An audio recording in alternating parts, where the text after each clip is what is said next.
ఇప్పుడే ఎవరికైనా ఫ్రెష్గా డాక్టర్ రిపోర్ట్ వచ్చిందేమో, అమ్మా నీకు క్యాన్సర్ ఉందమ్మా, అయ్యా నీకు పలానా జబ్బు ఉందయ్యా, అయ్యో నీకు ఇది పలానా అయ్యింది, ఎవరో ఇప్పుడే కొత్తగా రిజల్ట్ చెప్పారేమో, ఇదిగో నీ ఉద్యోగం పోయింది. ఏంటి ప్రభువా, నేను నమ్ముకున్నాను కదా, నీ కొరకు నమ్మకంగా జీవిస్తున్నాను కదా, ఇందుకు నాకు ఈ శోధన అన్న మాట మీ నోటి నుండి వచ్చిందేమో. ఈరోజు దేవుడు చెప్తున్నాడు, ఆనందించండి. ఎందుకంటే శోధన వచ్చిన ప్రతిసారి మీరు ఆనందించాల్సిన విధానం ఏంటి తెలుసా?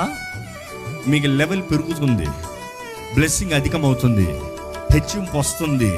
దేవుడు చేసే కార్యాలు ఈ బుర్రకి ఎప్పుడు అర్థం కావు. ఎందుకంటే ఆయన చేసిన కార్యాలు కొన్నిసార్లు మనకి అయ్యో ఏంటిది అన్నట్టు ఉంటుంది, కానీ తిరిగి చూసేటప్పటికి by the time you settle down అర్థం కాదు మీకు.